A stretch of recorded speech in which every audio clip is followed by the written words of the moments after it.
하나님의 말씀은 구약성경 시편 74편 19절에서 21절, 구약 856면에 있습니다. 시편 74편 19절에서 21절 말씀을 함께 읽겠습니다. 주의 맷비둘기의 생명을 들짐승에게 주지 마시며 주의 가난한 자의 목숨을 영원히 잊지 마소서. 그 언약을 눈여겨보소서. 무릇 땅의 어두운 곳에 포악한 자의 처소가 가득하나이다. 학대받은 자가 부끄러이 돌아가게 하지 마시고 가난한 자와 궁핍한 자가 주의 이름을 찬송하게 하소서. 아멘. 예담 성가대 찬양으로 하나님께 영광 돌리겠습니다.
기도하시겠습니다.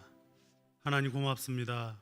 이 복된 날 우리에게 주셔서 우리 아버지 앞에 성삼위 하나님께 영광 돌릴 수 있도록 도와주시니 감사합니다. 이 귀한 예배의 자리에 나오며 하나님께서 주신 것들을 믿음으로 드리오니 하나님께서 이 예물을 기쁘게 받으시고 하나님의 나라와 영광을 위하여 사용하여 주시옵소서. 예물 드린 손길들의 복을 주셔서 풍성함과 채우심의 은혜를 날마다 경험하게 하여 주시옵소서. 이 주일에 사랑하는 교회를 섬기고 하나님의 영광을 드러내기에 수많은 곳에서 섬기는 손길들에 하나님의 은혜가 부어지게 하여 주시옵소서. 기쁨과 감사함으로 그 사명을 감당케 하여 주시옵소서. 하나님 아버지, 우리의 부모님들을 지켜주시기를 간절히 소망합니다. 평생 가정을 돌보고 나라와 민족을 위해서 때로는 굶고 손이 부르트도록 살아오신 생애, 하나님께서 기억하시고 또한 무릎으로 섬겼던 아름다운 기도의 씨앗들이 풍성한 열매로 교회와 나라와 민족과 자녀 손들에게 나타나게 하여 주옵소서. 남은 생애가 주의 은혜 가운데 더욱 복되게 하시고 또한 사랑하는 우리의 자녀들이 믿음 안에 굳세게 살게 하시며 거룩한 주의 백성으로 살게 하시고 여러 곳에 흩어진 우리의 자녀들 오가는 소식이 복된 소식 될 수 있도록 도와주시옵소서. 하나님 아버지, 특별히 육신의 연약함을 끌어안고 눈물로 기도하는 주의 백성들의 기도가 있습니다. 하나님 구워 살피시고 은혜를 부어 주시옵소서. 주님의 만지심의 은혜를 부어 주시옵소서.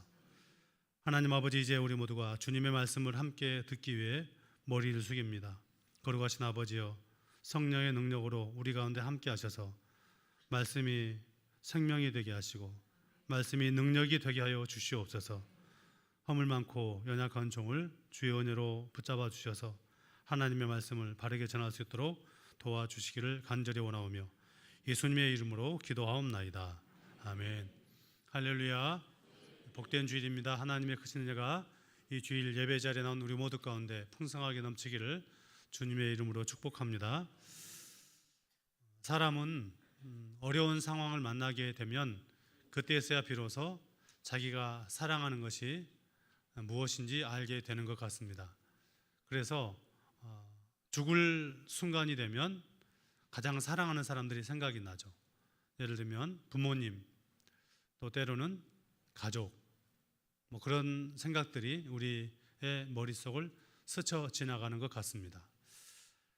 생각만 그런 것은 아니고 그런 어려운 일을 만나게 되면 그런 어려운 위기를 피하는 방법들도 사람마다 있는 것 같습니다. 어떤 사람은 그 어려움을 잊기 위해서 더 즐거움을 찾는 사람들이 있는 것 같습니다. 쾌락을 추구하고 향락을 추구하는 것이죠.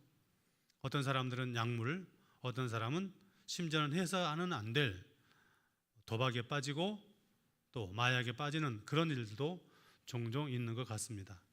그보다는 조금 낫지만 산속에 들어가서 사는 나는 자연인이다를 추구하는 사람들도 종종 있는 것 같습니다. 그러나 우리는 믿음의 사람들이니 어려운 일을 만날 때 가장 먼저 하나님이 생각나는 은혜가 있기를 바랍니다. 어려운 일을 만나면 가장 먼저 하나님께 나아가는 그런 은혜가 있기를 주님의 이름으로 축복합니다.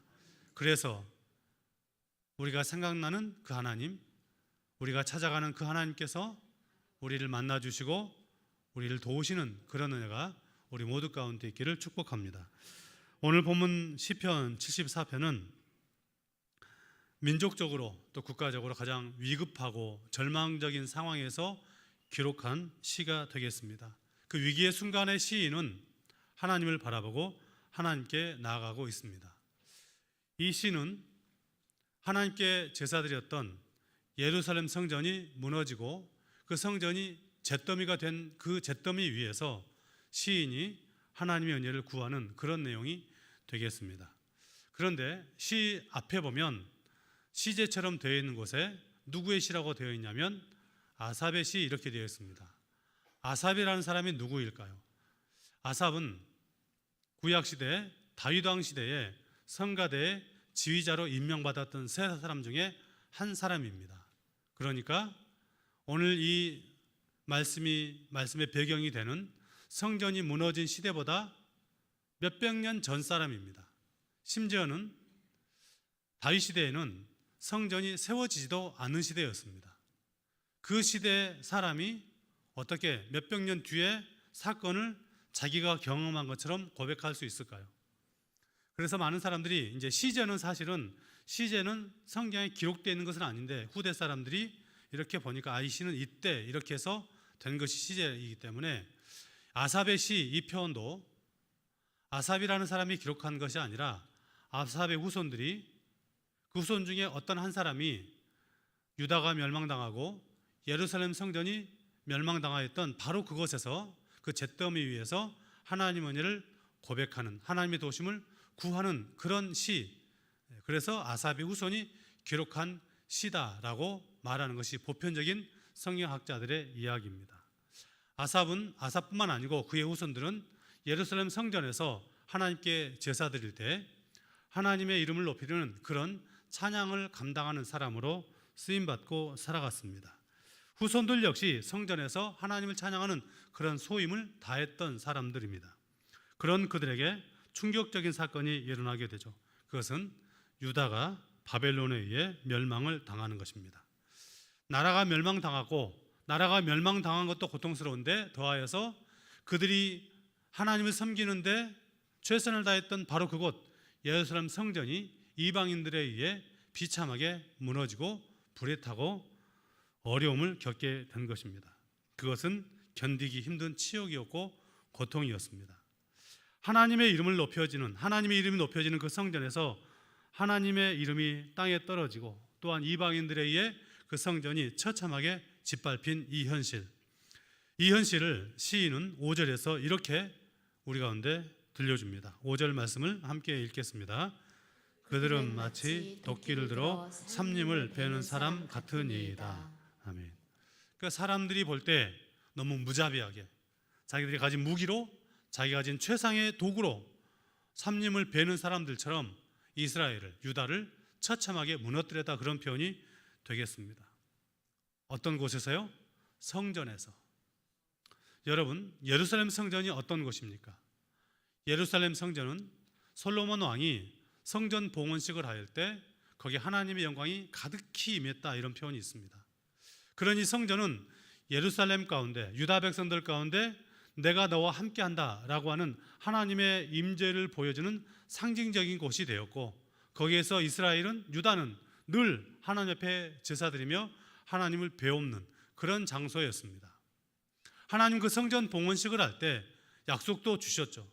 너희 가운데 질병이 오면 그 질병 끌어안고 이곳에서 기도하면 내가 고쳐주겠다.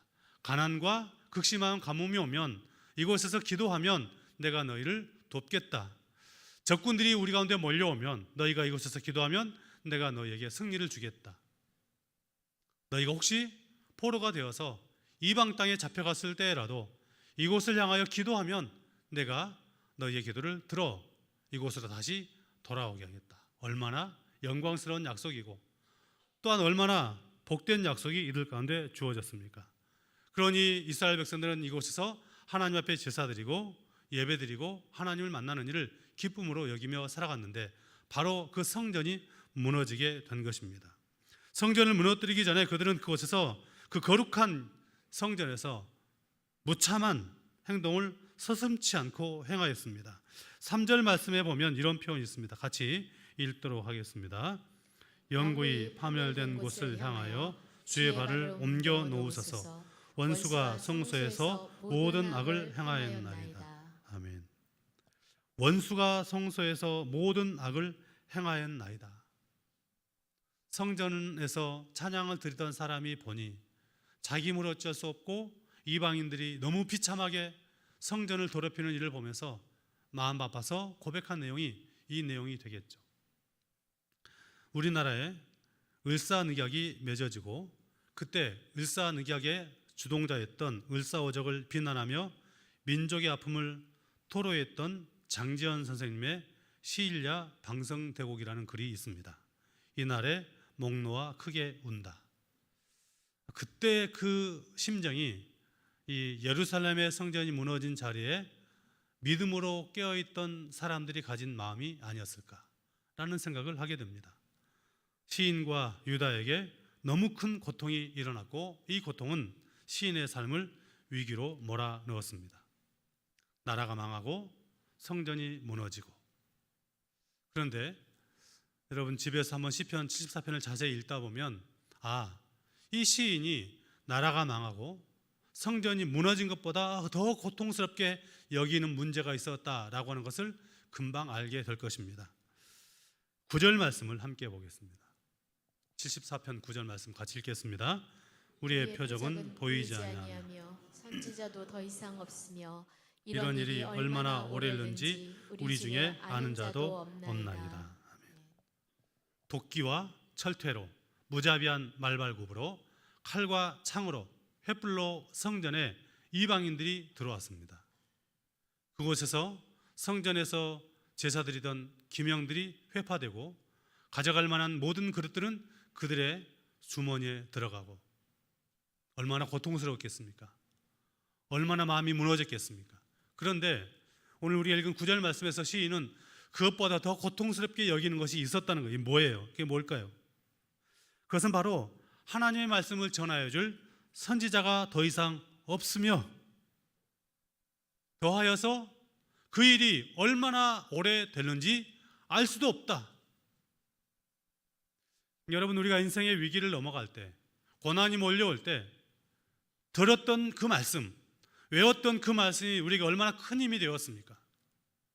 또 오늘 시인은 성전이 무너지고 나라가 멸망한 그 상황에서 자신의 마음을 더 괴롭게 하는 것이 무엇인가? 그것은 선지자가 없다는 것입니다. 선지자가 없다는 이 표현은 무슨 표현일까요? 선지자가 정말로 없었습니까? 아닙니다. 역대기와 열왕기서를 읽다 보면, 또한 선지서의 어떤 곳들을 읽다 보면 껴있는 소수의 선지자 외에 수많은 선지자들이 당시에 넘어져가고 무너져가는 유다 땅에서 활동하던 것을 볼 수 있습니다.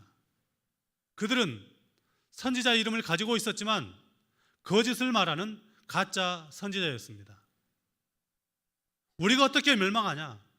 예루살렘 성전이 있는 이곳이 어떻게 이방인들에 의해서 멸망당하느냐? 평안하다, 안전하다, 괜찮다. 너희는 지금 이렇게 제사 드리면 된다. 아무런 문제가 없다라고 그들의 그 겉만 위로해 주는 거짓 외침과 부르짖음을 말하여 준 선지자들.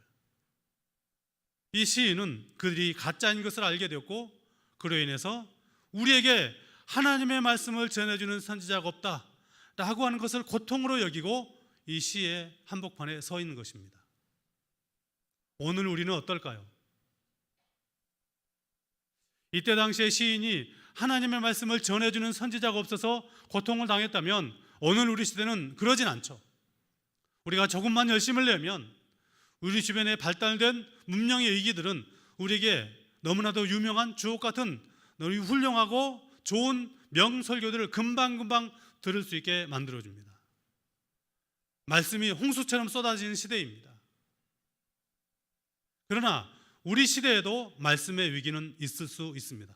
어떤 때일까요? 그것은 하나님의 말씀이 우리에게 이렇게 홍수처럼 쏟아질지라도 내 마음에서 그 말씀을 받아들이지 않는다면, 그렇다면 이것은 말씀이 전파되지 않는 가뭄의 위기보다 오히려 더 큰 위기가 되는 것입니다. 아무리 절망스럽고 고통스러워도 무너진 삶이 있을지라도 하나님의 말씀이 우리의 귀에 들려지고 우리의 마음에 들려진다면 소망이 있습니다. 희망이 있습니다. 우리는 거기서 다시 일어날 수 있기 때문입니다. 우리를 살리시는 하나님을 만날 수 있기 때문입니다. 왜냐하면 하나님의 말씀은 우리의 심령을 살리시고 회복시키는 능력이 있기 때문입니다. 그래서 저는 늘 그러하지만 특별히 오늘 말씀을 준비하면서 9절 말씀을 읽고 너무 두렵고 무서웠습니다. 하나님께서 나에게 희망교회라는 교회의 목양지를 주셨고 또 이곳에 있는 모든 성도들에게 하나님 말씀을 전할 그런 막중한 사명을 주셨는데 나는 과연 하나님의 말씀을 바르게 잘 증거하고 있을까? 성경에서 하나님에 대해서 말씀하실 때 우리의 죄와 우리 허물과 우리 어긋난 길들을 책망하시는 그런 공의 하나님과 동시에 그럼에도 불구하고 우리를 끊임없이 변함없는 사랑으로 사랑하시는 하나님을 들려주어 우리로 다시 회복의 삶을 살게 하시는 이 하나님의 사랑이 우리 가운데 있는데, 나는 과연 이 하나님의 말씀을 균형 있게 전하고 있는가? 성경을 읽고 그 말씀을 성도들에게 전해야 될 책임이 주어진 나는 과연 그 말씀을 하나님의 마음을 담아서 잘 증거하고 있는가라고 하는 두려움이 있는 것입니다. 뿐만 아니고 하나님 말씀이 저에게 주어져서 그 말씀을 전하는데, 제가 가끔 제 설교를 듣습니다. 왜냐하면 저에게 그 설교의 피드백을 해준 사람이 없기 때문입니다. 저 혼자 스스로라도 제 설교를 듣고 부족한 부분들을 살필 수 있어야 되기 때문에, 들어보면 참 어떻게 이렇게밖에 표현 못했을까, 저의 어떤 부족한 전달력, 부족한 표현력, 더 나아가서 지금은 많이 연습해서 좀 좋아진 것 같지만 어떤 발음이 잘못되어서 부정확한 단어들을 말하는 저의 모습들, 그 내용을 전달하는 것에도 늘 두려움이 있고, 그 내용을 전달하는 어떤 외형적인 방식에서도 연약한 저의 모습을 보면서 늘 두려움이 있습니다. 혹시 나의 이런 모습이 하나님의 말씀을 가로막고 있는 것은 아닐까? 그래서 늘 설교가 두렵고 어렵습니다. 오늘 시인은 국가의 위기, 그 위기보다, 제사를 드렸던 그 일을 더 이상 하지 못하는 그 위기보다 하나님의 말씀이 전해지지 않는 그 일 앞에 안타까워하고, 그 일이 언제 끝날지 모르는 바로 그때 그는 결단합니다. 내가 하나님께 나가야 되겠다. 그래서 하나님께 나가 자신의 삶을 고백하며 민족을 끌어안고 하나님 앞에 자기의 삶을 하소연하며 나가는 것을 볼 수 있습니다. 본문 22절 말씀을 함께 읽도록 하겠습니다. 하나님이여 일어나 주의 온통함을 푸시고 우매한 자가 종일 주를 비방하는 것을 기억하소서. 아멘. 답답하고 암담한 현실이 우리에게 있습니다. 하나님이여 보시고 이 모든 것을 주님께서 해결해 주십시오. 포기하고 싶을 때 의지할 바가 오직 하나님밖에 없다는 것을 아는 사람은 복된 사람입니다. 그리고 아는 것으로 끝나지 않고 그 마음 가지고 하나님 앞에 나아가는 사람은 복된 사람입니다. 우리가 그런 사람으로 살아갈 수 있기를 바랍니다. 인생의 문제와 위기가 나에게 몰려오면 하나님이 나를 다시 부르시는구나. 인생의 절망스러운 문제들이 내 앞에 몰려오면 오직 하나님만이 나의 도움 되신다라는 그 마음으로 하나님께 나가는 결단이, 나의 도움은 하나님밖에 없습니다라는 마음으로 기도의 무릎을 꿇는 믿음의 고백이 저와 여러분에게 있기를 바랍니다. 만약 우리가 하나님께 이 마음 가지고 나가면 하나님께서는 우리에게 은혜를 베풀어 주십니다. 어떤 은혜입니까? 회복의 은혜를 부어 주십니다. 하나님께서 유다의 성읍들을 회파하고 성전을 무너뜨린 이유가 있겠죠. 하나님이라고 유다가 멸망당하고 예루살렘 성전이 무너지면 내 이름 땅에 떨어지고 이방인들의 조롱거리, 조속거리가 되겠다라는 건 모르시겠습니까? 특별히 당시에는 신들, 자기들이 믿는 그 신의 이름을 가지고 나가서 전쟁하는데, 여호와 하나님의 이름을 붙들고 있는 유다가 패하였다면 그 이름 땅에 떨어질 것 뻔한데, 그것 알고 계신 하나님께서 왜 유다를 망하게 하시고 성전이 불에 타게 하시는 것입니까? 그것은 바벨론이 쳐들어와서 유다를 멸망시키기 전 그 유다의 영적인 상태는 더 이상 소망이 없었기 때문입니다. 그들은 성전에서 제사를 드렸지만 하나님과 상관이 없었습니다. 하나님이 원하시는 제사가 아니었던 것입니다.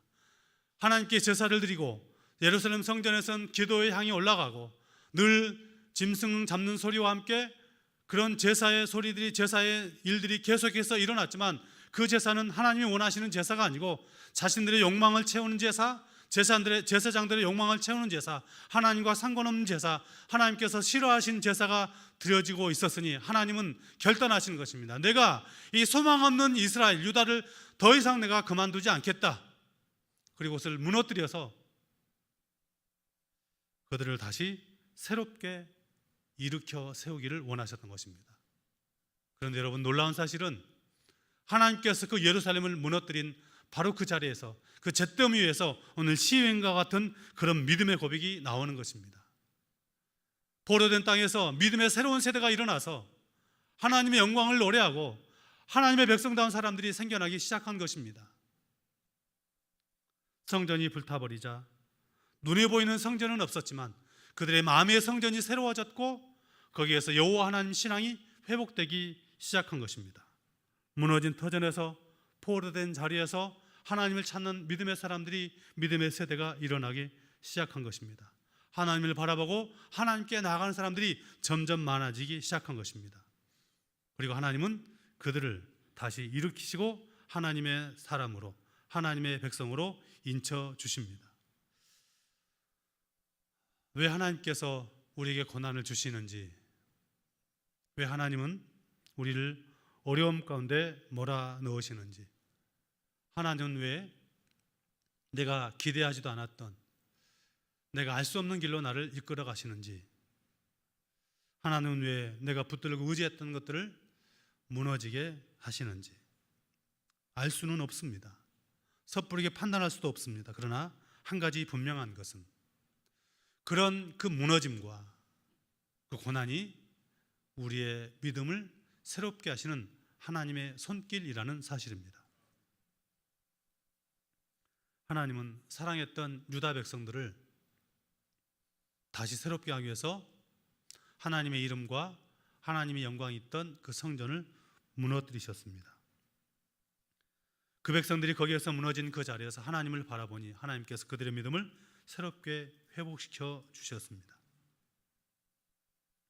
문제가 너무 많아서, 고난이 너무 커서 하나님께서 나를 잊어버린 것 같은 그런 일들이 나올 때, 사랑하는 여러분, 하나님을 바라보는 그런 은혜가 우리 모두 가운데 있기를 바랍니다. 우리가 그렇게 하나님께 나가면 하나님은 우리를 다시 살려주시는 은혜를 부어주실 줄로 믿습니다. 우리가 하나님께 나가면 하나님은 또한 우리에게 약속을 이루어 주십니다. 성전이 이방인들에 의해서 무참하게 짓밟혀질 때 이스라엘 백성들이 가지고 있었던 그 생각은 무엇이었을까요? 이런 마음 아니었을까요? 지금 바벨론이 잠깐 득세해서 이 성전이 무너지고 불에 탔지만 하나님께서 단순간에 그들을 한 방에 KO 시킬 것이다. 왜냐하면 하나님은 구원의 하나님이시고 전쟁의 신이시니 우리를 버리실까 보냐.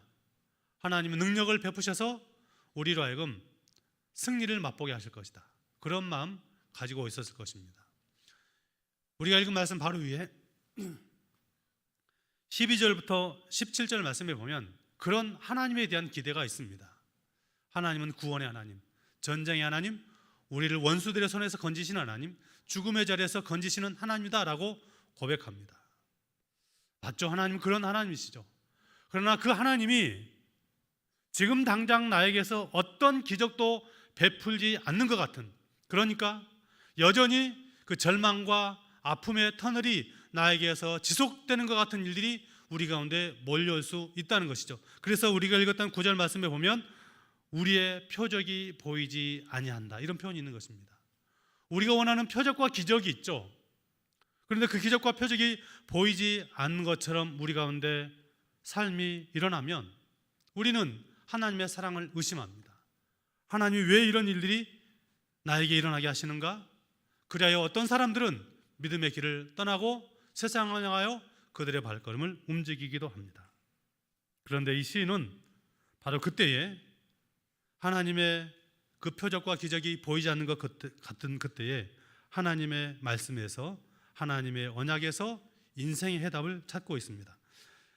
읽었던 20절 말씀을 세번역 성경으로 함께 읽도록 하겠습니다. 화면 보시면 되겠습니다. 땅에 그늘진 곳마다 구석구석 폭력배의 소굴입니다. 주님께서 세워주신 언약을 기억하여 주십시오. 하나님께 영원히 버림받은 것 같아서, 그래서 그늘진 곳마다 구석마다 폭력배들이 가득한 그 땅인데 시편 기자는 바로 그 자리에서 하나님의 약속을 붙들고 하나님의 도우심을 구하고 있습니다.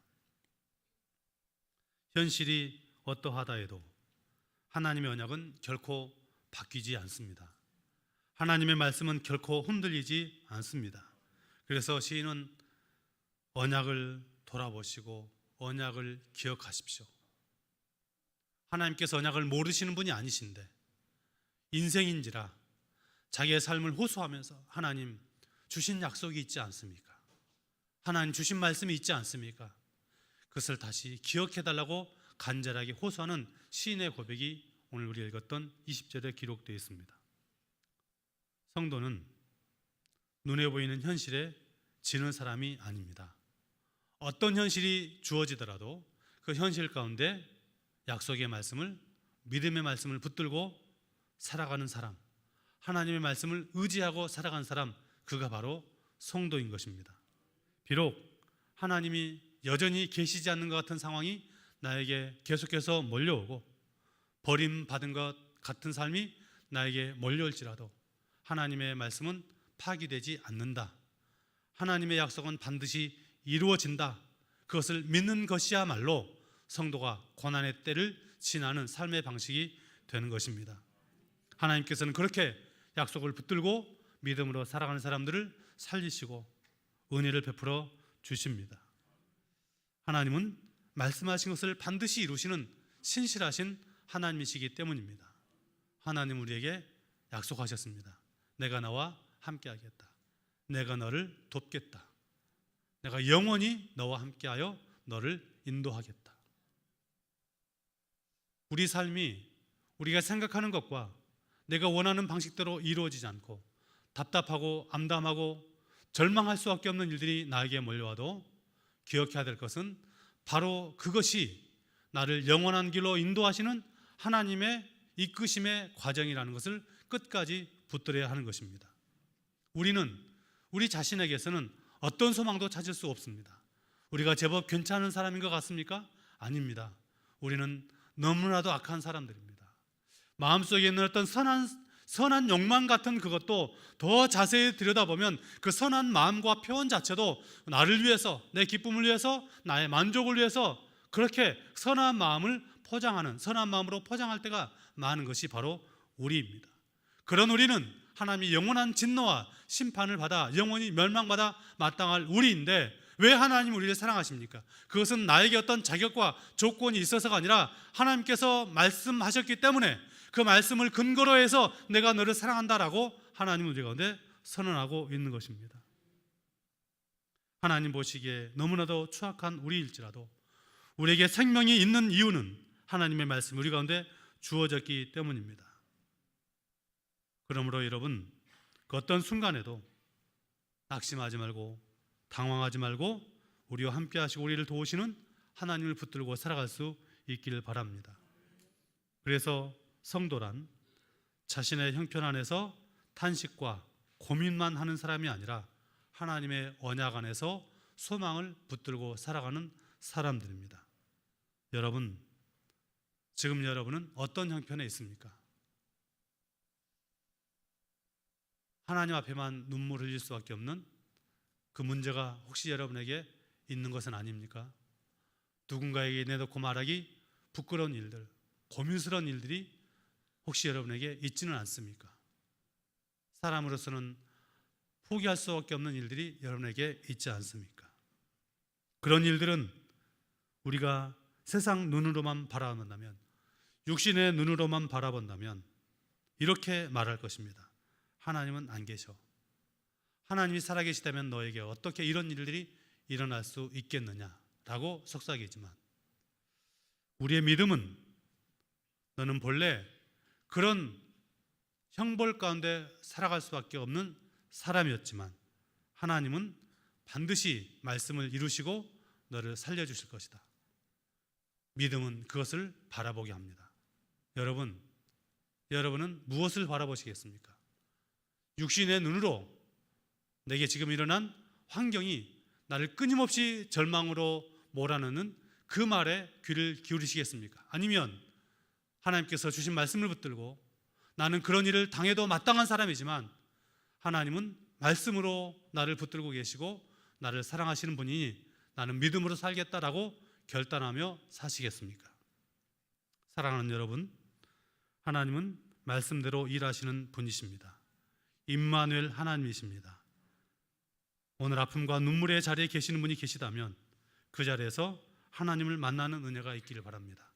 살아계신 하나님을 경험하는 은혜가 있기를 바랍니다.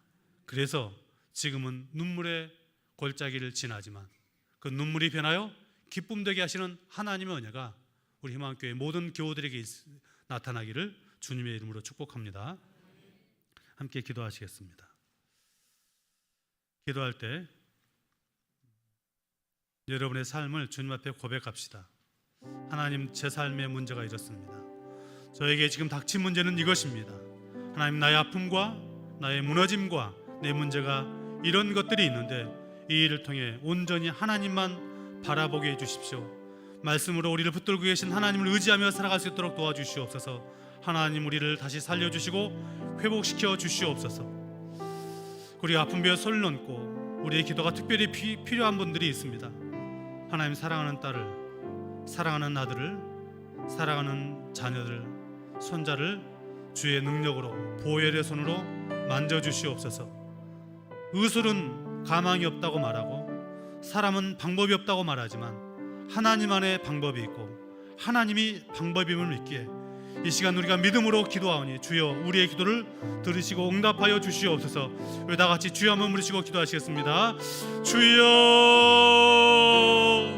하나님 아버지, 오늘 시인이 무너진 잿더미 위에서 하나님을 바라보고 믿음으로 기도하며 하나님께 나아갔으며 말씀 앞에서 하나님의 약속을 붙들고 기도하였던 것처럼 하나님, 우리도 그렇게 살기를 소망합니다. 나에게 닥친 이 문제들과 나에게 일어나는 모든 절망스러운 일들 앞에서 네가 세상을 바라보면, 문제만 바라보면 나는 절망할 수밖에 없고 낙심할 수밖에 없고 무너질 수밖에 없지만 하나님, 믿음으로 이 모든 일들을 바라보겠사오니 하나님이 우리를 도와주시옵소서. 하나님, 그 일들 가운데 세상에 빠지지 않게 하시고 아버지, 세상의 소리에 귀를 기울여서 무너지지 않도록 도와주시옵소서. 더 주님을 바라보게 하시고 더 주님을 의지하게 하시고 그 일들 가운데 약속하신 하나님, 신실하신 하나님, 말씀을 이루신 하나님을 바라보며 살게 할 수 있도록 은혜를 더하여 주시옵소서. 우리가 하나님께 나가면 하나님을 외면하지 아니하시고 우리를 살려주시는 분이심을 믿습니다. 약속의 말씀 우리 가운데 이루어질 것을 믿사오니 하나님이 우리를 살려주시고 하나님을 도와주시고 은혜를 베풀어 주시옵소서. 말씀이 우리를 살리시는 능력을 경험할 수 있도록 도와주시옵소서. 이 시간도 주의 백성들이 말씀을 들고 기도합니다. 믿음의 기도는 병든 자를 일으켰다고 말씀하셨사오니 하나님 아버지, 우리가 그 이름으로 아버지 하나님의 그 믿음으로 기도합니다. 너희 중에 병든 자가 있느니가 너희가 서로를 위해서 기도할 것이라고 말씀하셨사옵니다. 하나님 아버지, 그 말씀을 듣고 시간 기도하오니 아버지 도우시고 인도하여 주시옵소서. 주님 채찍에 맞으심으로 남을 입었다고 말씀하셨사오니 아버지여, 이 시간 주의 말씀을 또 기도합니다. 성령의 능력으로 만져 주시옵소서. 주님의 피 묻은 손으로 만져 주시옵소서.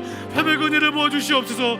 의술은 포기하고 사람은 방법이 없다고 말씀하시더라도 하나님은 죽은 자도 살리시고 병자를 일으키시고 우리의 생사의 주관자가 되시며 우리의 모든 죄가 주관하신 말씀을 싸우니 하나님이 은혜 베풀어 주시옵소서. 성령으로 채워 주시옵소서. 눈물로 기도하는 어머니를 들으시고 응답하여 주시옵소서. 가족들의 그 눈물의 기도가 주 앞에 납되어지고 아버지의 사람 되었도록 하나님 도우시고 인도하여 주시옵소서. 우리 하나님 도우시니 우리 모두가 나타날 수 있도록 하나님 도우시고 인도하여 주시옵소서. 주님이여 도와주시옵소서. 성령의 하나님, 우리 가운데 은혜를 베풀어 주시옵소서. 하나님만이 도움 되심을 믿사오니 아버지, 눈물로 기도하는 주의 백성들의 기도가 연락되어지고 살아계신 하나님만은 경험, 그 은혜가 우리 모두 나타날 수 있도록 하나님 도우시고 인도하여 주시옵소서. 주님의 도우심과 성령의 역사를 나갈 수 있도록 축복해 주시옵소서.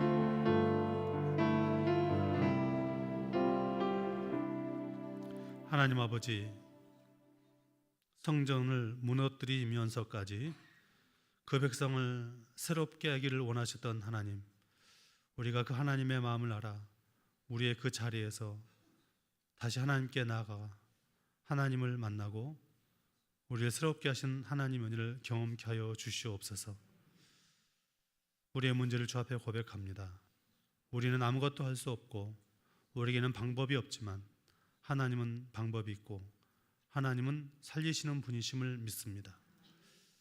특별히 사랑하는 주의 백성들 가운데 육신의 아픔 때문에 눈물로 기도하는 성도들이 있습니다. 하나님이여, 눈물의 기도를 드리는 어머니와 아버지와 가족들의 기도를 들으시고 성령의 능력으로 만지셔서 치료하여 주시옵소서. 회복의 은혜를 부어주시옵소서. 아픈 부위를 만지시사 모든 악함이 사라지게 하시고 새로움이, 새 능력이 나타나게 하여 주시옵소서. 예수님의 이름으로 기도하옵나이다. 아멘. 다같이 일어나셔서 함께 찬양하시겠습니다.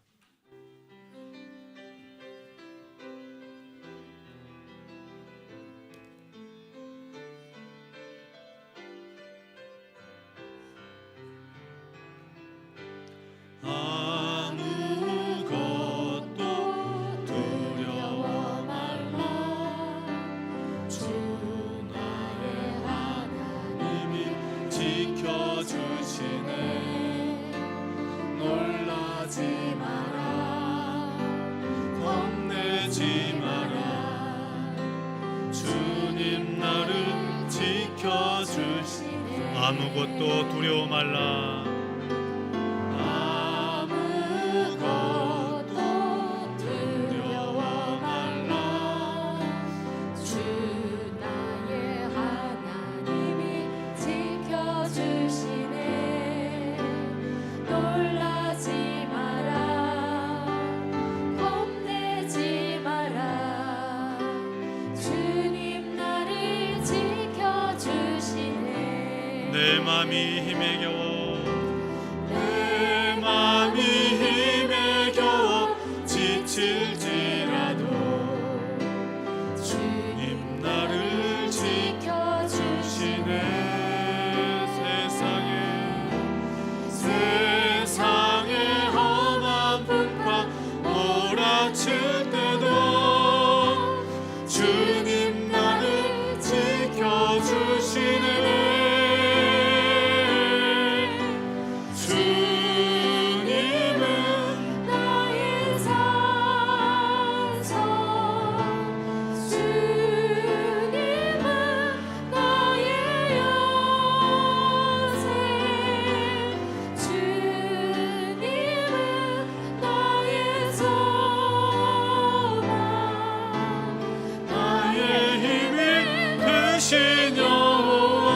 내 맘이 힘에 겨워, 내 맘이 힘에 겨워 지칠지라도 주님 나를 지켜주시네. 세상의 험한 풍파 몰아칠 때도 주님 나를 지켜주시네. 주님은 나의 산성, 주님은 나의 요새, 주님은 나의 소망, 나의 힘이 되시뇨.